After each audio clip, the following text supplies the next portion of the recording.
हौ न छोड़ो कंत पासरा, सदा रंगीला लाल प्यारा। हो महिंजा आसरा, तुम्हारी शरण तुम्हारी आसा। तुम ही सजन सुहेले,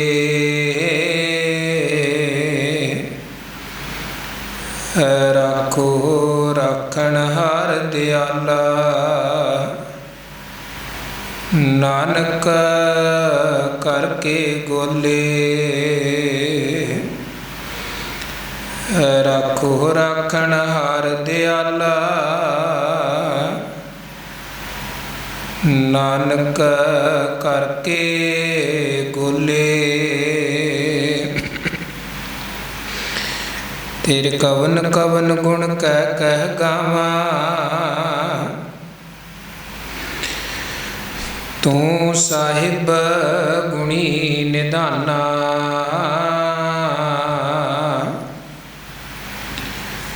तुम्हारी महिमा बरन न सकूं। तू ठाकुर ऊच भगवाना, तुम्हारी महिमा बरन न सकूं।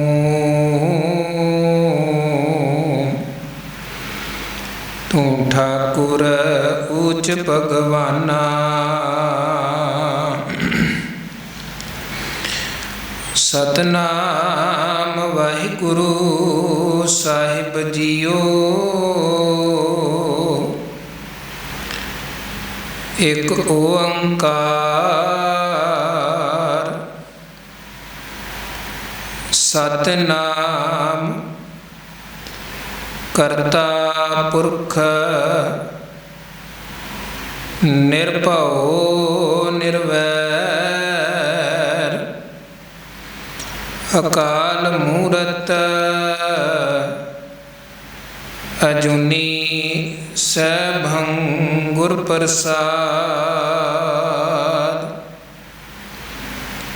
श्लोक संस्कृति महला पहला, पढ़ पुस्तक संध्या बादं। सिल पूजस बगल समादं, पढ़ पुस्तक संध्या बादं। सिल पूजस बगल समादं, मुख झूठ विभूखन सारं। त्रैपाल तिहाल विचारं, गल माला तिलक लिलाटं। दोय धोती वस्त्र कपाटं, जो जानस ब्रह्मं कर्मं। सब फोकट निश्चय कर्मं, कौ नानक निश्चौ त्यावै। बिन सतगुर बाट न पावै। निफलं तस्य जन्मस्य, जावद ब्राह्मणा बिंदते। सागरं संसारस्य, गुर प्रसादी तरके। करण कारण समर्थ है, कौ नानक विचार। कारण करते वस है, जिन कल रखी तार। जोग शब्दं ज्ञान शब्दं, वेद शब्दं ता ब्राह्मण। खत्यरी शब्दं सूर शब्दं, सूदर शब्दं पराकृतै सर्ब शब्दं ता एक शब्दं जेको जानस पेवा नानक ताको दास है सोई निरंजन देओ एक कृष्णं ता सर्वदेवा देव देवाता आत्म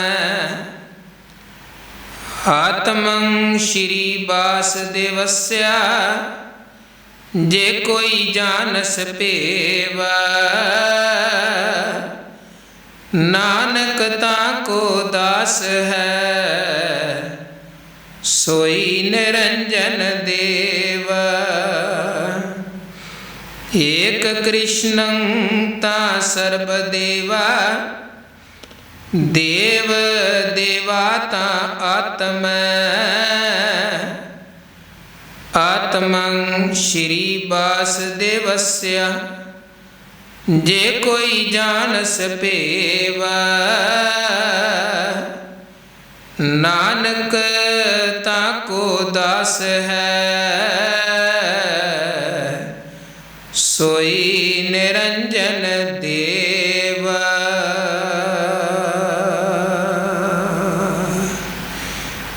वाहिगुरु जी का खालसा वाहिगुरु जी की फतेह। जुगो जुग अटल सतगुरु गुरगद्दी ते सुभाईमान दसां पातशाहियां दी जोत गरीब नवाज साहिब श्री गुरु ग्रंथ साहिब जी महाराज जी दी पावन और पवित्र मुबारक अमृतमयी हजूरी विखे जुड़ बैठी सन्मान सत्कारयोग गुरु रूप साध संगत सतगुरु सच्चे पातशाह जी दियां रहमतां बख्शिशां होईयां हन। संध्या वेले सतगुरु जियां दी पावन पवित्र हजूरी विखे सजे होए दीवाना दी आप जी हाजरी भर रहे हो और गुरु के दरबार का आनंद माणते हुए गुरु के कीर्तनियां पासों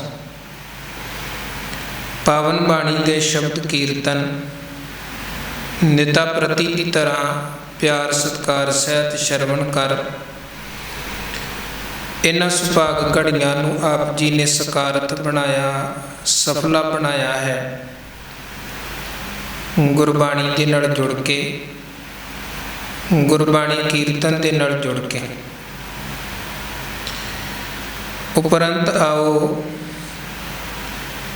रोजाना की तरह गुरु कियां विचारां की सांझ पाइए। जिथे सिख ने गुरबाणी नूं पढ़ना है गुरबाणी नूं कीर्तन रूप च गायन करना है उथे नाल गुरबाणी नूं विचारना वो भी बहुत जरूरी है। जो सतगुरु जी ने पावन बचना शब्दां दे राहीं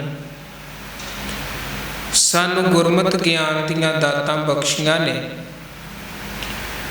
ओनू जानन दा तरीका है गुरबाणी दी विचार गुरशब्द विचार कथा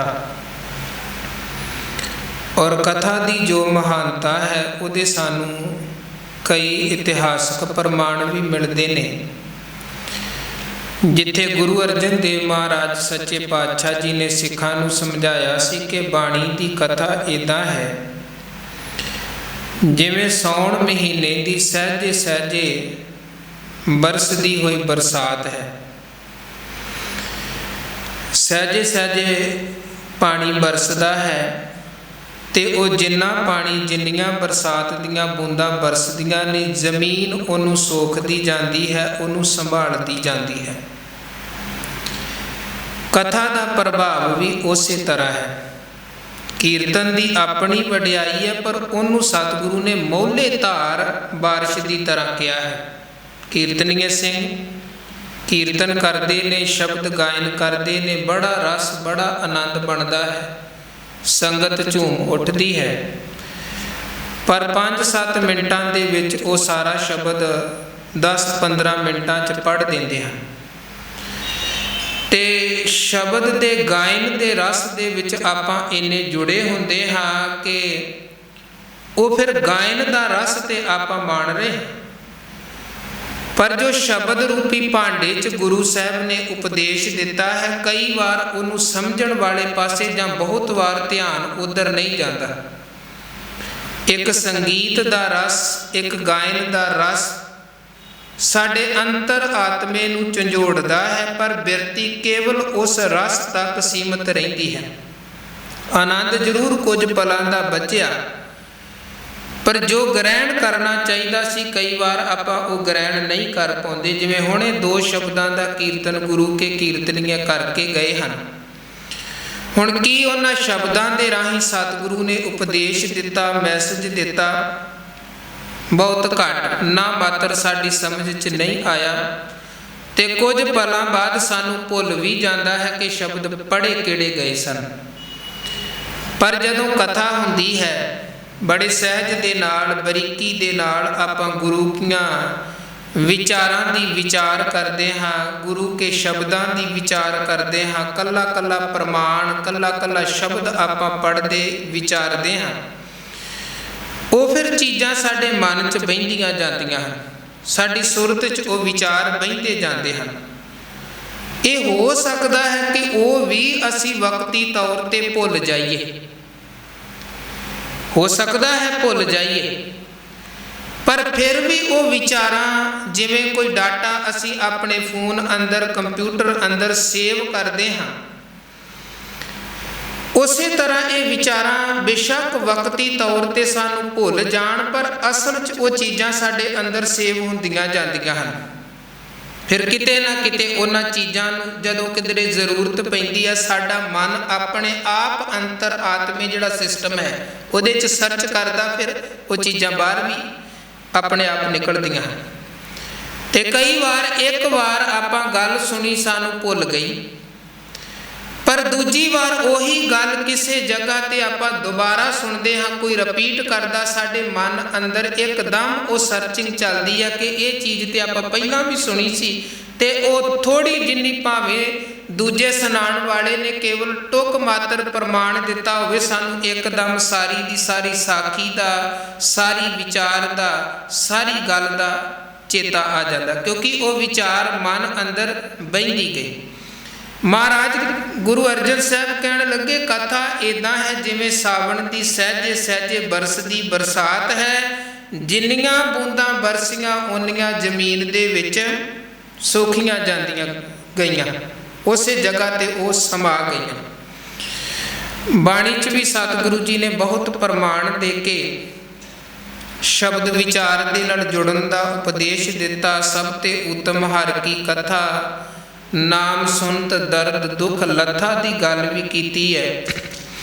सो बहुत जरूरी है कि आपां गुरु महाराज जी की पावन बाणी नूं पढ़ीए।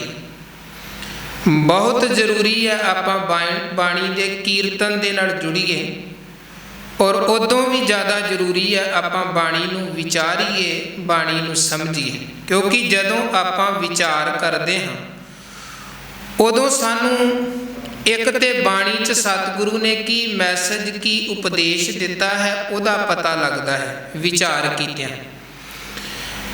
दूजे नंबर ते शब्दां दे शुद्ध उच्चारण की भी सानू समझ पैंदी है जदों आपां कल्ले कल्ले शब्द नूं बड़े ध्यान दे नाल पढ़दे हाँ। वैसे कई बार काली च पढ़ी जाते हाँ, शब्दां नूं बहुते ध्यान दे नाल नहीं वेंदे, पर जदों विचार आपां करदे आ फिर कल्ले कल्ले अखर कल्ले कल्ले शब्द ते ध्यान टिकाउणा पैंदा है, ते वो शब्द दे शुद्ध उच्चारण की समझ भी पैंदी है। अज तो आपां संस्कृति बाणी दी विचार उहदी आरंभता कर रहे हैं। धन गुरु ग्रंथ साहब सच्चे पातशाह जी दियां तमाम बाणियां चों ਗੁਰਬਾਣੀ ਪੜ੍ਹਨ ਵਾਲੇ ਆਪ ਸਰੋਤੇ, ਆਪ ਸਤ ਸੰਗੀ, ਗੁਰਬਾਣੀ ਪ੍ਰੇਮੀ ਚੰਗੀ ਤਰ੍ਹਾਂ ਜਾਣਦੇ ਹੋ ਕਿ ਸਹਿਸਕ੍ਰਿਤੀ ਬਾਣੀ ਜਿਹੜੀ ਹੈ ਇਹ ਪੜ੍ਹਨ ਦੇ ਵਿੱਚ ਵੀ ਔਖੀ ਹੈ, ਇਹ ਬਾਣੀ ਸਮਝਣ ਦੇ ਵਿੱਚ ਵੀ ਔਖੀ ਹੈ।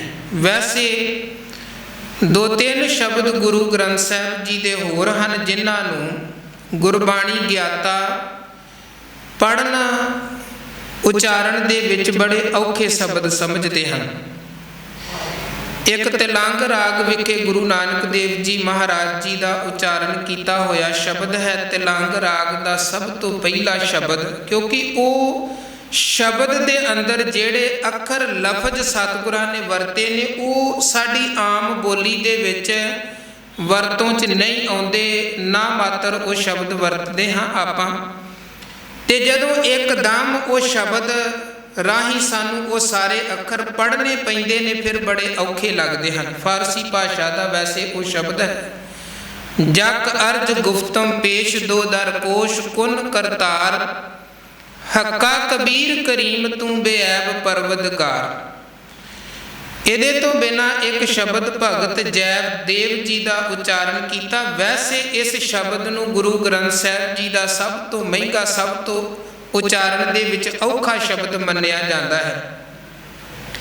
ਭਗਤ ਜੈ ਦੇਵ ਜੀ ਦਾ ਇਹ ਪਦਾ ਹੈ ਪਰਮਾਦ ਪੁਰਖ ਮਨੋਪਮੰ ਸਤ ਆਦ ਭਾਵ ਰਤੰ। ਇਹ ਸਾਰੇ ਦਾ ਸਾਰਾ ਸ਼ਬਦ ਉਚਾਰਨ ਦੇ ਵਿੱਚ ਪੜ੍ਹਨ ਦੇ ਵਿੱਚ ਬਹੁਤ ਔਖਾ ਹੈ ਔਰ ਸਮਝਣ ਤੇ ਵਿਚਾਰਨ ਦੇ ਵਿੱਚ ਹੋਰ ਜ਼ਿਆਦਾ ਔਖਾ ਹੈ। ਪਰ ਜਦੋਂ ਆਪਾਂ ਬਾਣੀਆਂ ਦੀ ਗੱਲ ਕਰਦੇ ਹਾਂ, ਸਹਿਸਕ੍ਰਿਤੀ ਬਾਣੀ ਜਾਂ ਫਿਰ ਭੱਟ ਸਾਹਿਬਾਨਾਂ ਦੇ ਜਿਹੜੇ ਸਵਈਏ ਹਨ ਉਹ ਵੀ ਜ਼ਿਆਦਾ ਧਿਆਨ ਮੰਗਦੇ ਹਨ ਪੜ੍ਹਨ ਤੇ ਸਮਝਣ ਦੇ ਲਈ। ਸਹਿਸਕ੍ਰਿਤੀ ਸਰਲੇਖ ਹੇਠ 4 ਸ਼ਬਦ ਗੁਰੂ ਨਾਨਕ ਦੇਵ ਜੀ ਮਹਾਰਾਜ ਜੀ ਦੇ ਹਨ। ਉਦੋਂ ਅੱਗੇ ਸਹਿਸਕ੍ਰਿਤੀ ਗੁਰੂ ਅਰਜਨ ਦੇਵ ਜੀ ਮਹਾਰਾਜ ਜੀ ਵੱਲੋਂ ਉਚਾਰਨ ਕੀਤੇ ਹੋਏ 67 ਸ਼ਲੋਕ ਹਨ। ਫਿਰ ਸਹਿਸਕ੍ਰਿਤੀ ਦੇ ਹੀ ਗਾਥਾ ਮਹੱਲਾ 5ਵਾਂ ਦੇ ਸਰਲੇਖ ਅਧੀਨ ਫਿਰ ਗੁਰੂ ਅਰਜਨ ਦੇਵ ਜੀ ਮਹਾਰਾਜ ਜੀ ਦੇ ਉਚਾਰਨ ਕੀਤੇ ਹੋਏ ਇਹ 24 ਸ਼ਬਦ 24 ਸ਼ਲੋਕ ਹਨ। ਹੁਣ ਇਹ ਜਿਹੜੀ ਬਾਣੀ ਹੈ ਵੇਖੋ, ਇਹ ਬਾਣੀ ਸੰਸਕ੍ਰਿਤ ਭਾਸ਼ਾ ਨਹੀਂ ਹੈ। ਕਈ ਵਾਰ ਆਪਾਂ ਸਹਿਸਕ੍ਰਿਤੀ ਸਰਲੇਖ ਨੂੰ ਪੜ੍ਹ ਕੇ ਸਮਝਦੇ ਹਾਂ ਕਿ ਸ਼ਾਇਦ ਇਹ ਸੰਸਕ੍ਰਿਤ ਭਾਸ਼ਾ ਦੇ ਸਰਲੇਖ ਹਨ।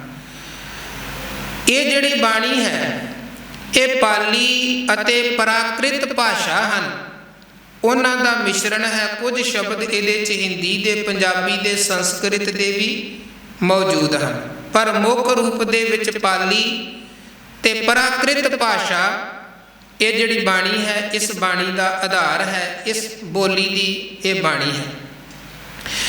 ਧੰਨ ਗੁਰੂ ਗ੍ਰੰਥ ਸਾਹਿਬ ਸੱਚੇ ਪਾਤਸ਼ਾਹ ਜੀ ਅੰਦਰ ਗੁਰਬਾਣੀ ਦੀ ਲੜੀ ਮੁਤਾਬਕ ਜਿੱਥੇ 31 ਰਾਗਾਂ ਦੀ ਸਮਾਪਤੀ ਹੁੰਦੀ ਹੈ, ਗੁਰੂ ਗ੍ਰੰਥ ਸਾਹਿਬ ਸੱਚੇ ਪਾਤਸ਼ਾਹ ਜੀ ਦੇ 31 ਰਾਗ ਹਨ।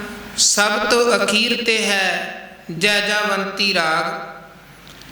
ਧੰਨ ਗੁਰੂ ਤੇਗ ਬਹਾਦਰ ਸਾਹਿਬ ਸੱਚੇ ਪਾਤਸ਼ਾਹ ਜੀ ਦੇ ਉਚਾਰਨ ਕੀਤੇ ਹੋਏ ਸ਼ਬਦ ਇਸ ਰਾਗ ਵਿਖੇ ਸੁਭਾਏਮਾਨ ਹਨ ਤੇ ਇਸ ਰਾਗ ਦੀ ਸਮਾਪਤੀ ਤੋਂ ਬਾਅਦ ਅੱਗੇ ਗੁਰੂ ਨਾਨਕ ਮਹਾਰਾਜ ਜੀ ਦੇ ਸਹਿਸਕ੍ਰਿਤੀ ਸ਼ਲੋਕ ਅੰਕਿਤ ਹਨ। ਫਿਰ ਗੁਰੂ ਅਰਜਨ ਸਾਹਿਬ ਦੇ, ਫਿਰ ਅੱਗੇ ਗਾਥਾ ਉਹ ਵੀ ਗੁਰੂ ਅਰਜਨ ਸਾਹਿਬ ਦੀ। ਗੁਰੂ ਗ੍ਰੰਥ ਸਾਹਿਬ ਸੱਚੇ ਪਾਤਸ਼ਾਹ ਜੀ ਦੇ 1353 ਅੰਗ ਤੋਂ ਇਸ ਬਾਣੀ ਦੀ ਆਰੰਭਤਾ ਹੁੰਦੀ ਹੈ ਔਰ ਕਰੀਬਨ 1361 ਅੰਗ ਤੱਕ ਇਹ ਸਹਿਸਕ੍ਰਿਤੀ ਸ਼ਲੋਕ ਚੱਲਦੇ ਹਨ। ਗੁਰੂ ਨਾਨਕ ਸਾਹਿਬ ਔਰ ਗੁਰੂ ਅਰਜਨ ਦੇਵ ਮਹਾਰਾਜ ਜੀ ਦੇ ਉਚਾਰਨ ਕੀਤੇ ਹੋਏ ਸ਼ਲੋਕ ਹਨ। ਜਿੱਥੇ ਬਿਲਕੁਲ ਆਰੰਭ 'ਚ ਸਾਹਿਬ ਗੁਰੂ ਨਾਨਕ ਦੇਵ ਜੀ ਮਹਾਰਾਜ ਜੀ ਦੇ ਸ਼ਲੋਕਾਂ ਦੀ ਆਰੰਭਤਾ ਹੈ, ਉੱਥੇ ਵੀ ਪਹਿਲਾ ਮੂਲ ਮੰਤਰ ਇੱਕ ਓੰਕਾਰ ਤੋਂ ਲੈ ਕੇ ਗੁਰਪ੍ਰਸਾਦ ਤੱਕ ਅੰਕਿਤ ਹੈ। ਤੇ ਜਿੱਥੇ ਗੁਰੂ ਅਰਜਨ ਦੇਵ ਮਹਾਰਾਜ ਜੀ ਦੇ ਸ਼ਲੋਕ ਆਰੰਭ ਹੁੰਦੇ ਹਨ ਉੱਥੇ ਫਿਰ ਦੂਜੀ ਵਾਰੀ ਮੂਲ ਮੰਤਰ ਅੰਕਿਤ ਹੈ। ਧੰਨ ਗੁਰੂ ਗ੍ਰੰਥ ਸਾਹਿਬ ਸੱਚੇ ਪਾਤਸ਼ਾਹ ਜੀ ਦੇ ਅੰਦਰ ਇੱਕ ਓੰਕਾਰ ਤੋਂ ਲੈ ਕੇ ਗੁਰਪ੍ਰਸਾਦ ਤੱਕ ਸੰਪੂਰਨ ਮੂਲ ਮੰਤਰ 33 ਵਾਰ ਆਉਂਦਾ ਹੈ। ਆਪਾਂ ਤੇ ਵੇਖੋ ਇਹ ਜਾਣਦੇ ਹਾਂ ਕਿ ਜਪਜੀ ਸਾਹਿਬ ਬਾਣੀ ਦੇ ਆਰੰਭ ਦੇ ਵਿੱਚ ਮੂਲ ਮੰਤਰ ਆਇਆ, ਇੱਕ ਓੰਕਾਰ ਤੋਂ ਸ਼ੁਰੂਆਤ ਹੋਈ। ਪਰ ਉਦੋਂ ਪਹਿਲਾਂ ਵੀ ਮੂਲ ਮੰਤਰ ਇੱਕ ਵਾਰ ਗੁਰੂ ਗ੍ਰੰਥ ਸਾਹਿਬ ਜੀ 'ਚ ਅੰਕਿਤ ਹੈ, ਜਿੱਥੇ ਬਿਲਕੁਲ ਆਰੰਭ ਦੇ ਵਿੱਚ ਤਤਕਰਾ ਹੈ। ਪਹਿਲਾਂ ਗੁਰੂ ਗ੍ਰੰਥ ਸਾਹਿਬ ਜੀ ਦੇ ਰਾਗਾਂ ਦਾ ਤਤਕਰਾ ਹੈ, ਉਦੋਂ ਬਾਅਦ ਫਿਰ ਕੱਲੇ ਕੱਲੇ ਸ਼ਬਦ ਦਾ ਤਤਕਰਾ ਹੈ। ਸਭ ਤੋਂ ਪਹਿਲਾਂ ਜਿਵੇਂ ਬਾਣੀਆਂ ਰਾਗ ਮੁਕਤ ਜਾਂ ਰਾਗ ਹਨ, ਉਹਨਾਂ ਦਾ ਤਤਕਰਾ ਹੈ। ਉਹਦੇ ਤੋਂ ਪਹਿਲਾਂ ਸਭ ਤੋਂ ਪਹਿਲਾਂ ਹੈ ਮੂਲ ਮੰਤਰ ਇੱਕ ਓੰਕਾਰ ਤੋਂ ਲੈ ਕੇ ਤੇ ਗੁਰਪ੍ਰਸਾਦ ਤੱਕ। ਫਿਰ ਅੱਗੇ ਰਾਗਾਂ ਦਾ ਤਤਕਰਾ ਆਇਆ, ਉਦੋਂ ਬਾਅਦ ਫਿਰ ਇੱਕ ਓੰਕਾਰ ਸਤਿਗੁਰ ਪ੍ਰਸਾਦ ਹੈ। ਫਿਰ ਅੱਗੇ ਸ਼ਬਦਾਂ ਦਾ ਤਤਕਰਾ ਚੱਲਦਾ ਹੈ। ਗੁਰੂ ਗ੍ਰੰਥ ਸਾਹਿਬ ਸੱਚੇ ਪਾਤਸ਼ਾਹ ਜੀ ਦੇ ਸਮੁੱਚੇ ਸ਼ਬਦਾਂ ਦਾ ਤਤਕਰਾ ਹੈ। ਉਦੋਂ ਬਾਅਦ ਫਿਰ ਜਿੱਥੇ ਤਤਕਰਾ ਸਮਾਪਤ ਹੁੰਦਾ ਹੈ, ਅੱਗੇ ਜਪਜੀ ਸਾਹਿਬ ਬਾਣੀ ਦੀ ਆਰੰਭਤਾ ਤੇ ਆਰੰਭ ਦੇ ਵਿੱਚ ਮੂਲ ਮੰਤਰ ਇੱਕ ਓੰਕਾਰ ਤੋਂ ਲੈ ਕੇ ਗੁਰਪ੍ਰਸਾਦ ਤੱਕ ਅੰਕਿਤ ਹੈ, ਜਿਹਦੇ 'ਚ ਸਤਿਗੁਰੂ ਜੀ ਅਕਾਲ ਪੁਰਖ ਵਾਹਿਗੁਰੂ ਦਾ ਸਰੂਪ ਦਾ ਵਰਣਨ ਕਰਦੇ ਹਨ ਤੇ ਕਿਵੇਂ ਉਸ ਮਾਲਕ ਤੱਕ ਆਪਾਂ ਪਹੁੰਚ ਸਕਦੇ ਹਾਂ, ਉਹਦਾ ਤਰੀਕਾ ਗੁਰਪ੍ਰਸਾਦ ਹਜੂਰ ਜੀ ਨੇ ਸਾਨੂੰ ਦੱਸਿਆ। 33 ਵਾਰ ਇਸ ਰੂਪ ਦੇ ਵਿੱਚ ਮੂਲ ਮੰਤਰ ਆਉਂਦਾ ਹੈ। ਇੱਥੇ ਸਹਿਸਕ੍ਰਿਤੀ ਦੇ ਗੁਰੂ ਨਾਨਕ ਸਾਹਿਬ ਜੀ ਦੇ ਸਲੋਕਾਂ ਦੀ ਆਰੰਭਤਾ ਤੇ ਵੀ ਗੁਰੂ ਗ੍ਰੰਥ ਸਾਹਿਬ ਜੀ ਦੇ 1353 ਅੰਗ ਤੇ 2 ਵਾਰ ਮੂਲ ਮੰਤਰ ਆਇਆ, ਇੱਕ ਗੁਰੂ ਨਾਨਕ ਸਾਹਿਬ ਦੇ ਸਲੋਕਾਂ ਤੋਂ ਪਹਿਲਾਂ, ਇੱਕ ਗੁਰੂ ਅਰਜਨ ਸਾਹਿਬ ਦੇ ਸਲੋਕਾਂ ਤੋਂ ਪਹਿਲਾਂ। ਮੂਲ ਮੰਤਰ ਦਾ ਆਓ ਮੁੱਢਲਾ ਭਾਵ ਸਭ ਤੋਂ ਪਹਿਲਾਂ ਸਮਝੀਏ। ਇੱਕ ਓੰਕਾਰ, ਇੱਕ ਦਾ ਭਾਵ ਹੈ ਪਰਮਾਤਮਾ ਅਕਾਲ ਪੁਰਖ ਇੱਕ ਹੈ। ਓੰਕਾਰ ਦਾ ਭਾਵ ਹੈ ਉਹ ਇੱਕ ਸਾਰਿਆਂ 'ਚ ਵਰਤ ਰਿਹਾ ਹੈ, ਸਰਬ ਵਿਆਪਕ ਹੈ। ਪਰਮਾਤਮਾ ਇੱਕ ਹੈ ਔਰ ਸਰਬ ਵਿਆਪਕ ਹੈ। ਗੁਰੂ ਨਾਨਕ ਸਾਹਿਬ ਜੀ ਤੋਂ ਪਹਿਲਾਂ ਜਾਂ ਹੁਣ ਵੀ ਸਨਾਤਨ ਮਤ ਅੰਦਰ 3 ਦੀ ਵਿਚਾਰ ਹੈ ਕਿ ਜਨਮ ਦੇਣ ਵਾਲੇ ਬ੍ਰਹਮਾ ਜੀ, ਰਿਜ਼ਕ ਦੇਣ ਵਾਲੇ ਵਿਸ਼ਨੂੰ ਜੀ ਔਰ ਮੌਤ ਸ਼ਿਵ ਜੀ ਦੇ ਹੱਥ ਹੈ। ਉਹਨਾਂ ਨੇ ਇਸ ਪਾਵਰ ਨੂੰ 3 ਹਿੱਸਿਆਂ ਦੇ ਵਿੱਚ ਵੰਡਿਆ ਹੈ। ਪਰ ਗੁਰਮਤਿ ਦਾ ਸਿਧਾਂਤ ਇਹ ਹੈ ਕਿ ਸਮੁੱਚੀ ਪਾਵਰ ਦਾ, ਤਾਕਤ ਦਾ ਕੇਂਦਰ ਕੇਵਲ ਇੱਕ ਪਰਮਾਤਮਾ ਹੈ। ਮਾਰੈ ਰਾਖੈ ਏਕੋ ਆਪ, ਮਾਰਨ ਵਾਲਾ ਵੀ ਉਹੀ ਹੈ, ਜਨਮ ਦੇਣ ਵਾਲਾ ਰੱਖਣ ਵਾਲਾ ਵੀ ਉਹੀ ਹੈ, ਔਰ ਰਿਜ਼ਕ ਦੇਣ ਵਾਲਾ ਵੀ ਦੱਦਾ ਦਾਤਾ ਏਕ ਹੈ। ਸਭ ਕੋ ਦੇਵਨਹਾਰ, ਰਿਜ਼ਕ ਦਾ ਦਾਤਾ ਵੀ ਉਹ ਇੱਕ ਪਰਮਾਤਮਾ ਹੈ। ਇਸ ਕਰਕੇ ਗੁਰਮਤਿ ਦੀ ਸਮੁੱਚੀ ਵਿਚਾਰਧਾਰਾ ਦਾ ਥੰਬ ਹੈ ਇੱਕ ਓੰਕਾਰ। ਸਮੁੱਚੀ ਵਿਚਾਰਧਾਰਾ, ਸਿਧਾਂਤ, ਗੁਰਬਾਣੀ, ਗੁਰ ਇਤਿਹਾਸ ਇੱਕ ਓੰਕਾਰ ਦੇ ਦੁਆਲੇ ਹੀ ਸਮਰਪਿਤ ਹੈ।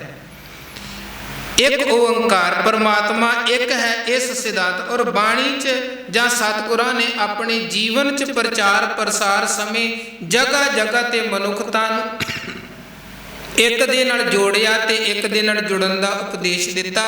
ਏਕੋ ਹੈ ਭਾਈ ਏਕੋ ਹੈ, ਸਾਹਿਬ ਮੇਰਾ ਏਕੋ ਹੈ, ਤੁਧ ਬਿਨ ਦੂਜਾ ਨਾਹੀ ਕੋਈ। ਇੱਦਾਂ ਬਹੁਤ ਪ੍ਰਮਾਣ ਬਾਣੀ 'ਚ ਮੌਜੂਦ ਹਨ। ਇੱਕ ਓੰਕਾਰ ਭਾਵ ਪਰਮਾਤਮਾ ਇੱਕ ਹੈ, ਸਰਬ ਵਿਆਪਕ ਹੈ।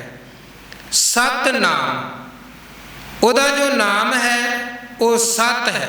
ਸਤ ਦਾ ਭਾਵ ਹੈ ਸੱਚ, ਹਮੇਸ਼ਾ ਰਹਿਣ ਵਾਲਾ। ਬਾਕੀ ਵੇਖੋ ਇੱਥੇ ਹਰ ਚੀਜ਼ ਦਾ ਕੋਈ ਨਾ ਕੋਈ ਨਾਂ ਹੈ, ਹਰ ਵਸਤੂ ਦਾ, ਹਰ ਵਿਅਕਤੀ ਦਾ, ਹਰ ਪੇੜ ਪੌਦੇ, ਹਰ ਸ਼ੈ ਦਾ ਕੋਈ ਨਾ ਕੋਈ ਨਾਂ ਹੈ। ਪਰ ਵਸਤੂਆਂ ਵੀ ਬਿਨਸਦੀਆਂ ਨੇ, ਉਹਨਾਂ ਦੇ ਨਾਂ ਵੀ ਵਕਤ ਦੇ ਨਾਲ ਖਤਮ ਹੁੰਦੇ ਹਨ, ਨਾਮ ਬਦਲਦੇ ਹਨ। ਪਰ ਮਹਾਰਾਜ ਕਹਿੰਦੇ ਪਰਮਾਤਮਾ ਦਾ ਨਾਮ ਸਤ ਹੈ, ਸੱਚ ਹੈ, ਉਹ ਕਦੇ ਖਤਮ ਹੋਣ ਵਾਲਾ ਨਹੀਂ ਹੈ। ਅੱਗੇ ਹੈ ਕਰਤਾ ਪੁਰਖ। ਕਰਤੇ ਦਾ ਭਾਵ ਹੈ ਕ੍ਰੀਏਟਰ, ਸਿਰਜਣ ਵਾਲਾ, ਬਣਾਉਣ ਵਾਲਾ। ਪਰਮਾਤਮਾ ਕਰਤਾ ਹੈ। ਜਿੰਨੀ ਇਹ ਕਾਇਨਾਤ ਹੈ ਸਭ ਦਾ ਕਰਤਾ ਪਰਮਾਤਮਾ ਹੈ। ਕੀਤਾ ਪਸਾਓ ਏਕੋ ਕਵਾਓ, ਤਿਸਤੇ ਹੋਏ ਲੱਖ ਦਰਿਆਓ। ਅਸੀਂ ਭਾਵੇਂ ਵੇਖੋ ਬਾਹਰੀ ਤੌਰ ਤੇ ਕਹਿ ਦਿੰਦੇ ਹਾਂ ਜੀ ਉਹ ਚੀਜ਼ ਉਹਦੀ ਸਾਜੀ ਹੋਈ ਹੈ, ਉਹ ਚੀਜ਼ ਉਹਨੇ ਬਣਾਈ ਹੈ, पर असल दे विच मूल जिहड़ा पिछे केंद्र है। जे कोई व्यक्ति कोई चीज़ बनाउंदा है, वो व्यक्ति नूं किन्ने बनाया है? परमात्मा ने बनाया। जिन्हां चीज़ां दे नाल उन्हें कुछ चीज़ां नूं जोड़ के कोई चीज़ क्रिएट कर दिती, वो चीज़ां वो वस्तुआं किहदियां बनाईयां होईयां ने? परमात्मा दियां। ते समुची खेड पंजां तत्तां दी खेड है। सतगुरु बाणी च कहंदे तत्त किन्ने बनाए ने? परमात्मा ने। 5 तत्त बना के उन्हें अगे सारी दी सारी कुदरत दी खेड रचाई है। ते जे कोई बंदा रब नूं चैलेंज करदा है, जे कोई बंदा ये कहे कि मैं रब तो भी बहुती ताकत वाला हाँ, उत्थे महाराज सच्चे पातशाह कहंदे असीं बहस कोई नहीं करते, बस उन्हूं इन्ना कह देंदे हाँ कि ठीक है, जे तू कहंदा है कि मैं रब तो भी बहुती ताकत वाला हाँ, परमात्मा ने 5 तत्त बनाए ते 5 तत्तां दा कुदरत दा समुचा पसारा उन्हें पसार दिता। तू 6वां तत्त बना के विखा दे, फिर तेनू मान लेंदे तू रब तो वड्डा है। हजूर उत्थे बाणी च बचन करदे कहंदे 5 तत्त कर तुद सृष्ट सब साजी। हे मेरे वाहिगुरु जी, तुसी 5 तत्त बना के सारी सृष्टि खेड बना दिती है। 5 तत्त कर तुद सृष्ट सब साजी। कोई 6वां करियो जे किछ कीता होसी, कोई जे 6वां करके विखा सकदा ते करके विखा दे। साहब कहंदे करता वो है, बनाउण वाला वो है, ते पुरख, पुरख दा भाव है व्यापक। पुरख शब्द गुरबाणी च 2 अर्थां च आया है। एक आदमी दे अर्थां दे विच भी आउंदा है, एक पुरख शब्द सर्व व्यापक दे अर्थां दे विच भी। हुण बाहरी तौर ते हजूर कहंदे वेखो किसी ने कोई तस्वीर बनाई, चित्रकार ने तस्वीर बना के उन्हें तस्वीर वेच दी, सेल कर दी। हुण तस्वीर बनाउण वाला चित्रकार किसी जगह ते है, उहदी बनाई हुई तस्वीर किसी थावे है। किसी ने किताब लिखी, किताब लिख के वेच दी। हुण लिखारी किसी जगह ते है, उहदे वल्लों लिखी हुई किताब किसी जगह ते है। माइक है, मैं बोल रहा हाँ, आप जी सुन रहे हो। इनू हुण जिन्ने बनाया वो बनाउण वाला किसी जगह ते है, माइक इत्थे अज आपां वरत रहे हैं, बनाउण वाला नाल नहीं है। कोई मूर्ति है, बनाउण वाले ने बनाई, वो वेच दिती, वो चीज़ मूर्ति किसी जगह ते है, उन्होंने बनाउण वाला किसी जगह ते है। भाव करता ते करते दी बनाई हुई कृत दोवें इको जगह ते हमेशा इकट्ठियां नहीं रहिंदियां। पर महाराज कहंदे वो करता पुरख ऐसा है, उन्हें कृत बनाई है ये कुदरत, ते इस कुदरत दे अंदर हर जगह ते वो परमात्मा आप वस रहा, अपनी बनाई कुदरत तो वो बाहर नहीं है। इसे नूं हजूर कहंदे बलिहारी कुदरत वसिया, तेरा अंत ना जाई लखिया। हे मेरे दाता जी, तुसी कुदरत नूं बना के कुदरत दे हर जर्रे जर्रे अंदर, कण कण अंदर आप वस रहे हो। करते पुरख दा भाव है वो बनाउण वाला है सब कुछ, ते बना के सब कुछ दे विच वो आप वरत रहा है, विचर रहा है। घट घट मैं हर जू बसया। निर्भव, भव शब्द का मतलब है डर। निर दा भाव है रहत, बिना। परमात्मा डर तो रहत है, उन्हों किसी का डर नहीं है, वो भै मुक्त है। किसी का किसी तरह का भै परमात्मा नूं नहीं है। आपां बाणी च ये वचन भी पढ़ते हैं, महाराज कहंदे तू हर वक्त वेख हे भाई, डर च सहम च जीवन बतीत करदा है, तेरे भी जीवन का डर मुक सकता है। पर वो डर मुकेगा कदों, जदों तू निडर परमात्मा दे नाल जुड़ गया। निर्भव जपै सगल भव मिटै। निर्भव नूं जपण दे नाल सारे भै जीवन चों मुकदे हन। जिन निर्भव, जिन हर निर्भव ध्याया जी, तिनका भव सब गवासी। जिन्हां निर्भव नूं ध्या लिया, निर्भव वाहिगुरु उन्हां दे सारे भै खत्म कर दिंदा है। परमात्मा नूं किसी दा डर नहीं है। वैसे बंदा डरदा कौन है, जां कित्थों डरदा है बंदा? ਮਨੁੱਖ ਦੇ ਡਰਨ ਦਾ ਇੱਕ ਕਾਰਨ ਸਤਿਗੁਰੂ ਬਾਣੀ 'ਚ ਲਿਖਦੇ ਹਨ ਕਿ ਸੋ ਡਰੇ ਜੇ ਪਾਪ ਕਮਾਉਂਦਾ ਧਰਮੀ ਵਿਗਸੇਤ। ਸਾਡੇ ਡਰ ਦਾ ਇੱਕ ਕਾਰਨ ਹੁੰਦਾ ਹੈ ਸਾਡੇ ਵੱਲੋਂ ਕਮਾਏ ਹੋਏ ਪਾਪ ਅਵਗੁਣ ਬੁਰਾਈਆਂ। ਥੋੜੀ ਵੀ ਬੇਈਮਾਨੀ ਬੰਦਾ ਕਰੇ ਤੇ ਡਰੇਗਾ, ਕੋਈ ਪਾਪ ਕੀਤਾ ਬੰਦਾ ਡਰੇਗਾ। ਬਾਹਰੋਂ ਕੋਈ ਨਹੀਂ ਇਹਨੂੰ ਡਰਾ ਰਿਹਾ, ਡਰਾ ਰਹੇ ਨੇ ਅਸਲ 'ਚ ਇਹਦੇ ਆਪਣੇ ਕੀਤੇ ਗੁਨਾਹ, ਇਹਦੇ ਆਪਣੇ ਕੀਤੇ ਹੋਏ ਪਾਪ। ਹੁਣ ਡਰ ਦਾ ਇੱਕ ਕਾਰਨ ਹੈ ਪਾਪ, ਪਰ ਪਰਮਾਤਮਾ ਤੇ ਪਾਪ ਕਰਦਾ ਕੋਈ ਨਹੀਂ ਹੈ, ਉਹਨੂੰ ਫਿਰ ਡਰ ਕਾਹਦਾ ਹੈ। ਦੂਜੇ ਨੰਬਰ ਤੇ ਬੰਦਾ ਡਰਦਾ ਹੈ ਆਪਣੇ ਤੋਂ ਵੱਡੇ ਤੋਂ, ਆਪਣੇ ਤੋਂ ਬਹੁਤੀ ਤਾਕਤ ਵਾਲੇ ਤੋਂ ਬੰਦਾ ਡਰਦਾ ਹੈ। ਮੁਲਾਜ਼ਮ ਹੈ, ਆਪਣੇ ਬੌਸ ਤੋਂ ਡਰਦਾ ਹੈ। ਮਹਾਰਾਜ ਕਹਿੰਦੇ ਉਹਦੇ ਤੋਂ ਵੱਡਾ ਕੋਈ ਹੈ ਹੀ ਨਹੀਂ ਹੈ, ਸਾਰਿਆਂ ਤੋਂ ਵੱਡਾ ਹੀ ਉਹ ਹੈ, ਇਸ ਕਰਕੇ ਉਹਨੂੰ ਕਿਸੇ ਦਾ ਡਰ ਹੀ ਨਹੀਂ ਹੈ। ਉਹ ਡਰੇ ਤੇ ਤਾਂ ਕਿਸੇ ਤੋਂ ਜੇ ਕੋਈ ਉਹਦੇ ਤੋਂ ਵੱਡਾ ਹੋਵੇ ਜਾਂ ਕੋਈ ਉਹਦੇ ਬਰਾਬਰ ਦਾ ਵੀ ਕੋਈ ਹੋਵੇ ਤੇ ਤਾਂ ਵੀ ਉਹਦੇ ਤੋਂ ਡਰੇ। ਪਰ ਮਹਾਰਾਜ ਕਹਿੰਦੇ ਹੈ ਮੇਰੇ ਮਾਲਕ ਜੀ, ਤੁਹਾਡੇ ਵਰਗਾ ਵੀ ਕੋਈ ਦੂਜਾ ਨਹੀਂ ਹੈ, ਤੁਹਾਡੇ ਤੋਂ ਵੱਡਾ ਵੀ ਕੋਈ ਦੂਜਾ ਨਹੀਂ ਹੈ। ਤੇਰੀ ਵਡਿਆਈ ਤੂੰ ਹੈ ਜਾਣਦਾ, ਤੁਧ ਜੇਵੜ ਹੋਰ ਨਾ ਕੋਈ। ਤੁਧ ਜੇਵੜ ਹੋਰ ਸ਼ਰੀਕ ਹੋਏ ਤਾਂ ਆਖੀਐ ਤੁਧ ਜੇਵੜ ਤੂੰ ਹੈ। हे ਮੇਰੇ ਮਾਲਕ ਜੀ, ਜੈਸਾ ਤੂੰ ਤੈਸਾ ਤੂੰ ਹੀ, ਕਿਆ ਉਪਮਾ ਦੀਜੇ। ਕਿਹਦੇ ਨਾਲ ਤੁਹਾਡੀ ਤੁਲਨਾ ਕਰੀਏ, ਤੁਹਾਡੇ ਵਰਗੇ ਤੇ ਕੇਵਲ ਤੁਸੀਂ। ਸੋ ਉਹ ਪਰਮਾਤਮਾ ਨੂੰ ਕਿਸੇ ਦਾ ਡਰ ਨਹੀਂ ਹੈ, ਉਹ ਨਿਰਭਉ ਹੈ। ਦੂਜੇ ਨੰਬਰ ਤੇ ਇਸ ਤੋਂ ਅੱਗੇ ਮਹਾਰਾਜ ਕਹਿੰਦੇ ਨਿਰਵੈਰ, ਉਹ ਵੈਰ ਤੋਂ ਵੀ ਰਹਿਤ ਹੈ, ਉਹਦਾ ਕਿਸੇ ਨਾਲ ਕੋਈ ਵੈਰ ਨਹੀਂ ਹੈ। ਕਿਉਂਕਿ ਅਸੀਂ ਸਾਰੇ ਪਰਮਾਤਮਾ ਦੇ ਬੱਚੇ ਹਾਂ। ਏਕ ਪਿਤਾ ਏਕ ਸਕੇ ਹਮ ਬਾਰਕ, ਤੂੰ ਮੇਰਾ ਗੁਰਹਾਈ। ਤੂੰ ਮੇਰਾ ਪਿਤਾ, ਤੂੰ ਹੈ ਮੇਰਾ ਮਾਤਾ, ਤੂੰ ਮੇਰਾ ਬੰਧਪ, ਤੂੰ ਮੇਰਾ ਭਰਾਤਾ, ਤੂੰ ਮੇਰਾ ਰਾਖਾ ਸਭਨੀ ਥਾਈ, ਤਾਂ ਭਉ ਕਿਹਾ ਕਾੜਾ ਜੀ।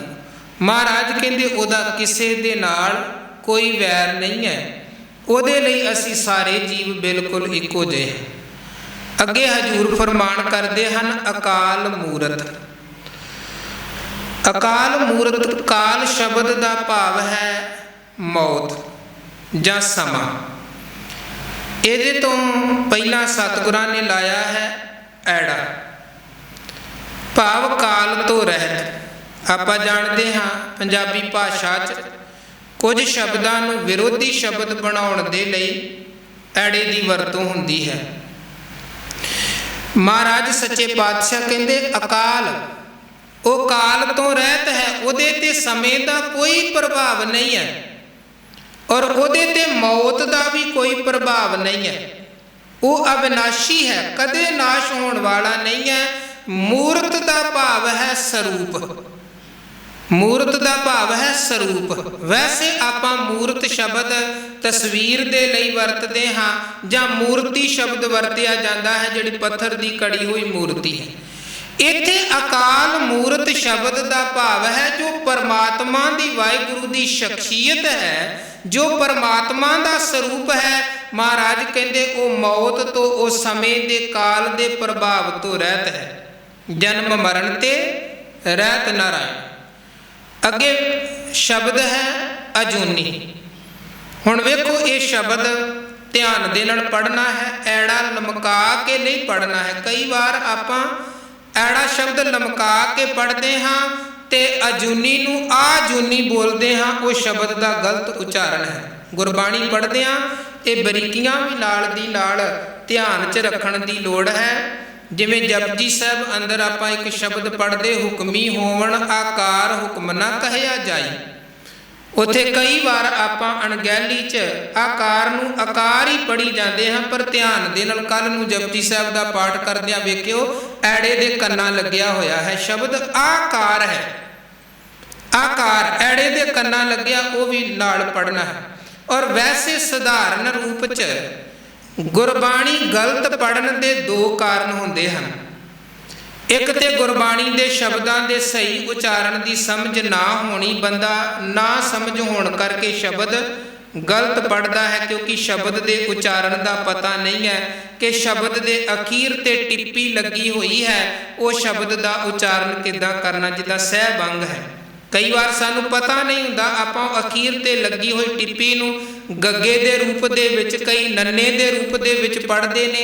कारण की है? पता नहीं है उचारण की है। ये टिप्पी दा उचारण गंगे दे रूप दे विच हुंदा है। सहभंग नमस्तंग, जाप साहब अंदर जिन्नी बार आपां पढ़दे नमस्तंग गंगा, अखीर ते टिप्पी दा उचारण गंगे दे रूप दे विच करना है। एक कारण है शब्दां दे अर्थ, शब्दां दे उचारण दा सही पता ना होना, तां शब्द दा गलत उचारण करना।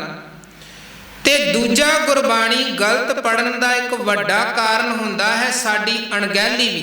आपां प्रॉपर जबान ते ध्यान नूं शब्द ते नहीं टिकाउंदे।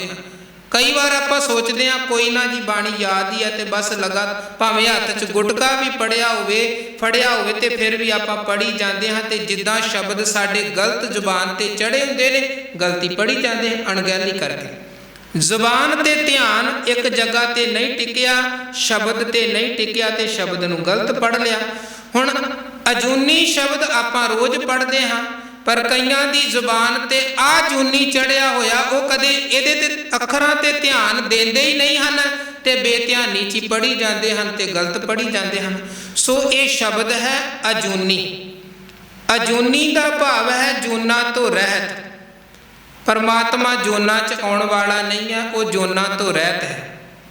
अगे है सहभंग, सहभंग गंगे दे नाल ये शब्द का उचारण करना है।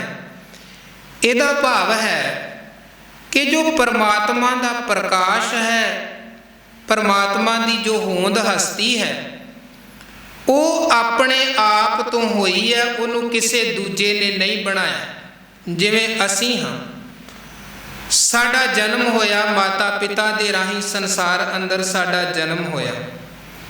जिन्नियां आपां वस्तुआं वेंदे हाँ, इन्हां नूं किसे ना किसे ने बनाया है, पर महाराज कहंदे परमात्मा नूं किसे ने बनाया नहीं है। आसा दी वार अंदर भी हजूर दे बचन हन, नानक भंडै बाहरा एको सच्चा सोए। जे किसे नूं इस्त्री ने जन्म नहीं दिता है, वो कौन है? परमात्मा अकाल पुरख। ਉਹਦਾ प्रकाश, ਉਹਦੀ होंद हस्ती, वो उन्हें आप ही अपने आप ਨੂੰ रचिया है। और आसा दी वार अंदर ही महाराज पहली पौड़ी च कहते, आपी न आप साजियो आपी न रचियो नाओ, दुई कुदरत साज कै कर आसन, डिठो चाओ दाता करता आप तू, तुस देवै करै पसाओ, तू जान होई सब से दे लैसै जिंद कवाओ, कर आसन डिठो चाओ। हे वाहिगुरु जी, तुसी अपने आप नूं आपे ही बनाया है। महाराज कहते सहभंग, ओदा प्रकाश अपने आप तो होया है। ओदी जाप साहब च महाराज कहते ना तात है ना मात है, ना जात है ना पात है। तात का मतलब है पिता। वैसे तात शब्द बहुअर्थी शब्द है। तात का शब्द पुत्र भी है, तात का अर्थ पानी भी है, पर इत्थे महाराज कहते ना तात है, उसका कोई पिता नहीं है, ना मात है, उसकी कोई माता नहीं है, ना जात है ना पात है, उसकी कोई जात पात नहीं है, उसकी कोई बरादरी नहीं है। क्योंकि परमात्मा कोई व्यक्ति नहीं है, परमात्मा एक शक्ति और सुप्रीम पावर है, जिहड़ी पावर समुचे संसार नूं चलाउंदी पई है। अगे हुण अखीर च महाराज कहते जिहड़े परमात्मा दे ये सारे दे सारे गुण हन, उस परमात्मा तक पहुँचना साडे जीवन की मंजिल है। गोबिंद मिलन की ये तेरी बरिया। किवें उस मालक तक आपां पहुँच सकते हाँ? गुरबाणी ने इहदे दो रस्ते दसे हैं, दो तरीके दसे हैं। एक है साडा अपना जतन, अपना उद्यम। उद्यम करेंदियां जियो तुम अगां कूतरां, पर इकल्ले अपने उद्यम के सहारे आपां उहदे तक नहीं पहुँच सकते। नेड़ता जरूर हासिल हो सकती है, पहुँचिया नहीं जा सकता है। इकल्ली साडे अपने कर्मां दे अंदर इन्नी ताकत नहीं है कि आपां अपने कर्मां दे नाल ही उथों तक उहदे तक पहुँच जाइए। साडे कर्म सानू तोड़ ते देंदे हन, इकल्ले कर्म सानू जोड़ नहीं सकते हैं। ਚੰਗੇ ਕਰਮਾਂ ਉਦਮ ਉਪਰਾਲੇ ਤੋਂ ਬਿਨਾ ਨਾਲ ਦੀ ਨਾਲ ਗੁਰੂ ਦੀ ਕਿਰਪਾ, ਗੁਰੂ ਦੀ ਰਹਿਮਤ, ਬਖਸ਼ਿਸ਼, ਆਸੀਸ ਤੇ ਨਜ਼ਰ ਦਾ ਹੋਣਾ ਵੀ ਬਹੁਤ ਜ਼ਿਆਦਾ ਜ਼ਰੂਰੀ ਹੈ। ਮਹਾਰਾਜ ਅਖੀਰ 'ਚ ਕਹਿੰਦੇ ਗੁਰ ਪ੍ਰਸਾਦ। ਇਹ ਸ਼ਬਦ ਦਾ ਉਚਾਰਨ ਵੀ ਸਹੀ ਤਰੀਕੇ ਦੇ ਨਾਲ ਕਰਨਾ ਹੈ। ਇੱਕ ਗੁਰੂ ਮਹਾਰਾਜ ਦੇ ਦਰਬਾਰ 'ਚ ਵਰਤਣ ਵਾਲੀ ਦੇਗ ਨੂੰ ਆਪਾਂ ਕਹਿੰਦੇ ਹਾਂ ਕੜਾਹ ਪ੍ਰਸ਼ਾਦ। ਉੱਥੇ ਸੱਸੇ ਦੇ ਪੈਰ 'ਚ ਬਿੰਦੀ ਲਗਾ ਕੇ ਪ੍ਰਸ਼ਾਦ ਸ਼ਬਦ ਬੋਲਿਆ ਜਾਂਦਾ ਹੈ। ਪਰ ਜਿੱਥੇ ਆਪਾਂ ਇਹ ਸ਼ਬਦ ਗੁਰ ਪ੍ਰਸਾਦ ਹੈ, ਇੱਥੇ ਸੱਸੇ ਦੇ ਪੈਰ 'ਚ ਬਿੰਦੀ ਨਹੀਂ ਲੱਗਣੀ। ਇਹਦਾ ਉਚਾਰਨ ਸੱਸਾ ਬਿੰਦੀ ਤੋਂ ਬਿਨਾਂ ਵਾਲਾ ਪੜਨਾ ਹੈ। ਗੁਰ ਪ੍ਰਸਾਦ। ਪ੍ਰਸਾਦ ਦਾ ਭਾਵ ਹੈ ਕਿਰਪਾ।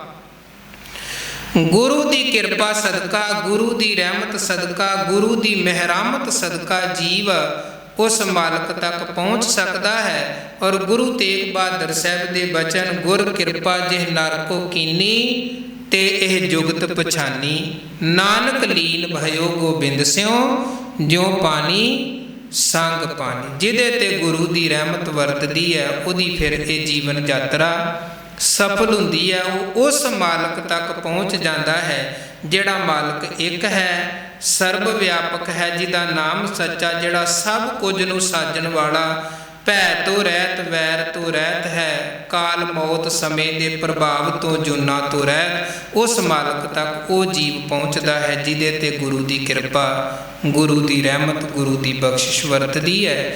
ਇਹ ਸਤਿਗੁਰੂ ਸੱਚੇ ਪਾਤਸ਼ਾਹ ਜੀ ਨੇ ਸਹਿਸਕ੍ਰਿਤੀ ਬਾਣੀ ਦੇ ਆਰੰਭ ਦੇ ਵਿੱਚ ਮੂਲ ਮੰਤਰ ਦੀ ਦਾਤ ਸਾਨੂੰ ਬਖਸ਼ਿਸ਼ ਕੀਤੀ ਹੈ। ਇਦੋਂ ਅੱਗੇ ਗੁਰੂ ਨਾਨਕ ਦੇਵ ਜੀ ਮਹਾਰਾਜ ਵੱਲੋਂ ਉਚਾਰਨ ਕੀਤੇ ਹੋਏ 4 ਸਹਿਸਕ੍ਰਿਤੀ ਸ਼ਲੋਕ ਹਨ। ਫਿਰ ਅੱਗੇ ਲੜੀ ਚੱਲੇਗੀ ਗੁਰੂ ਅਰਜਨ ਸਾਹਿਬ ਦੇ ਸ਼ਲੋਕ, ਗੁਰੂ ਅਰਜਨ ਸਾਹਿਬ ਦੀ ਉਚਾਰਨ ਕੀਤੀ ਹੋਈ ਗਾਥਾ ਬਾਣੀ।